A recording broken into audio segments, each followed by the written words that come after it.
Hi foodie friends, today we are making stuffed Gouda flank steak. It is one of the amazing recipes from my new book, Beef It Up, available on Amazon.com and BarnesandNoble.com. Make sure to pre-order yours now. We are going to be giving away some fabulous things. You don't want to miss it.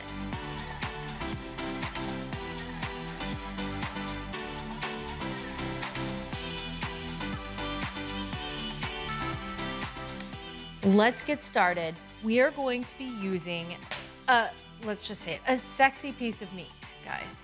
This is a flank steak. Most people marinate it because it's a really lean piece of meat, so it usually needs some acidic tenderizing going on with it, but we are going to tenderize manually. Butterfly it, even though it's thin, stuff it, roll it, tie it, and bake it. This is ideal for a dinner party recipe. It's stunning on a plate. And let me tell you, the smoked Gouda, the fragrance it makes is wildly amazing. It's one of those things where somebody like walks in from your front door and they're like, oh my gosh, what are you cooking? It's that kind of recipe. Let's get started by making the filling. In my hot cast iron pan, I'm gonna add butter for flavor and fat, white onion, white mushrooms. Let those cook down.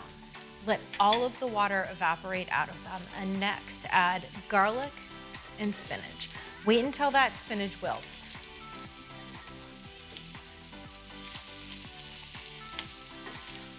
Take that out, and then we're gonna add that to the flank steak. This is the most challenging and technical part of the recipe, but don't worry if you mess up, it's not that big of a deal. We're gonna roll it up and any issues or errors that you have will be totally erased by the deliciousness of the tender meat. This is called butterflying a piece of meat. And typically when you're butterflying something, it's a lot thicker. It's like a big piece of filet mignon. This is a very thin piece of meat, which makes it a little bit more difficult. So the first thing I want you to be able to make sure you have is a cutting board that is securely fastened onto your counter. You can do this with a wet paper towel. You can use a couple of pot holders or a kitchen towel and a super sharp knife. Make sure your knife is like newly sharpened. The sharper the knife, the easier this whole thing is going to be. Let's get started. So I like to hold my steak down with this hand. I know we're touching all the meat, it's okay. And go ahead and start just about halfway through cutting it open. You need to get a good cut there to get it started. And most knives aren't gonna be long enough for the entire piece of meat. Do your best with what you're working with. So we see here, we're cutting this open. We're butterflying it right open. And if you have a couple of holes, don't worry, it's a really thin piece of meat. I've already cut myself a hole here. I'm gonna aim a little bit further up. Just be careful, you don't wanna cut yourself. Keep checking it to see where you are. It's okay, take your time. A little bit thinner on the bottom than I am on the top, but I'm pretty darn close. And sometimes that's good enough. That is perfectly good enough. I'm gonna cut a little bit more in the center there. Split it, I split it a little bit. Don't worry about it. We're gonna roll it all together. I've got a hole there. Patch that up like that, and it's good to go. Because flank steak is a little bit more tough and it doesn't have a lot of marbling, you can see here there's not a lot of fat, also known as marbling. It is also not as tender. That's why people usually marinate it before they grill it.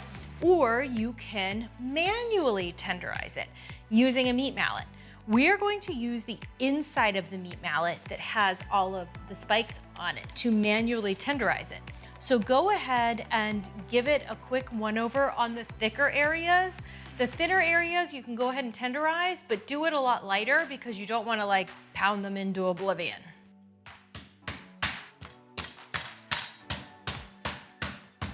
Okay.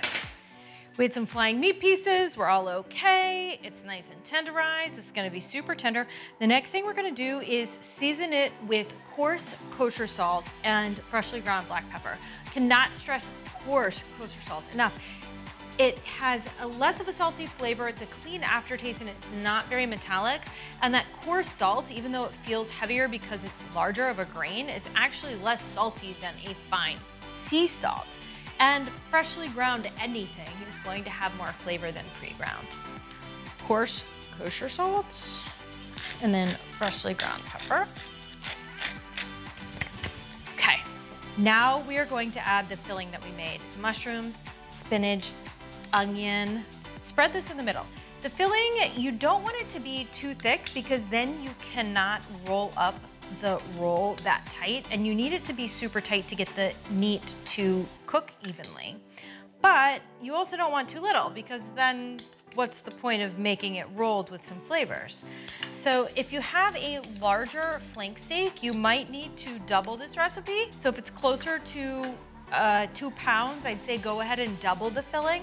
If it's closer to 1 pound, it'll be a lot smaller than this, so don't be alarmed. It's just the size of your cut.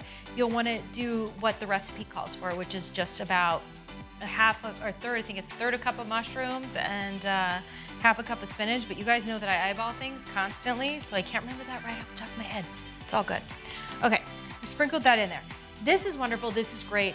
It smells fantastic, but you know what? It's not really the star of the show, other than the beef. The unsung hero in this recipe is smoked Gouda. Not just regular Gouda, smoked Gouda. And when you smell it, it smells smoked. It smells like the best barbecue you ever did taste, but it's in the form of shredded cheese. I highly recommend that you freshly shred your own cheese. Cheese that's pre-shredded is tossed in starches, potato starch, other kinds of starches, and it gets kind of a grainy texture on the end. And that means that while it doesn't stick while it's in a bag, it also doesn't melt as evenly when you go to melt it. So you won't get that good cheese pull that you want at the end. So freshly grate your own cheese. We are going to roll it up with the grain so that when it rolls and we cut it, it's against the grain. Cutting any meat, chicken, pork, beef, even fish, against the grain makes it way more tender when you cook it. And that's why so many things are cut diagonally and on a bias, to give you the feeling of being more tender, even if it's not. So let's go ahead and roll this bad boy up. So the grain is running this way, which means that we're rolling it up long ways. Try and roll it up as tightly as you can. I know sometimes that's hard, but do it as tightly as you can. Should roll it pretty easily. I put a lot of cheese in this one. I really am a sucker for cheese, but it's okay. We are gonna take 4 pieces of twine. Some people can do the really fancy butcher's twine with a single piece of twine and tie up the whole thing like super tight, like shoelaces. Guys, I'm just not that fancy. I'm just a home cook, and that's okay too. I'm assuming that the majority of you guys are doing the same. So I'm sitting here, and instead of somebody putting their finger in the middle here to tie it, I'm gonna do it all my gosh darn self, and that's okay. So usually a flank steak takes about 4 pieces of twine. Just snuggle it in under there. Tie it up super tight. Twine, when you're using beef, actually, almost any kind of meat is magical. When you think about it, the fibers of almost anything kind of go bleh when they fall apart or when gravity takes over, even when you just set them on a cutting board. But when you cook them, you want them to be close in and nice and tight so that they cook more evenly and stay juicy. Keep those juices in. You want everything high and tight. So when you're cooking beef, even a piece of filet mignon, you might want to circle it around the edge to keep all of those fibers in good and tight, nestled right on in. And that is the importance, not just for a roll here that you want all of your stuffing to stay inside for. Okay, last piece of twine. I always cut them super long. I'd rather have more twine and trim off the edges than not enough and be struggling to make a really tight cut. There we go. Okay. Let's trim the edges, and then we are going to move this beautiful piece of meat over to the stove to give it a nice brown before we pop it into the oven.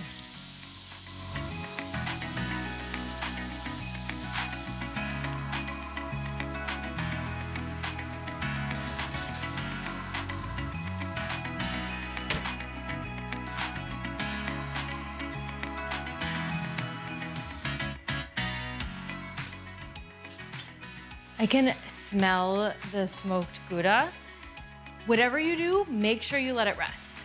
Not letting beef or any other meat rest means that all of the juices are just gonna run free all over the cutting board as soon as you slice into it. So let it rest for 10, 15 minutes. I know some people think that all of the heat is going to escape from it, but meat actually retains heat really, really well. So it'll stay pretty hot. If you're worried about that, go ahead and tent it with a piece of aluminum foil, but whatever you do, let it rest. You can go ahead and slice into it while it still has all of the ties on it. That is perfectly fine. Turn mine around here and get ready to slice.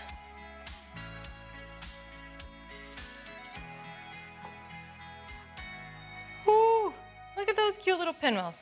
They're not gonna stay perfect. I mean, that's just life, right?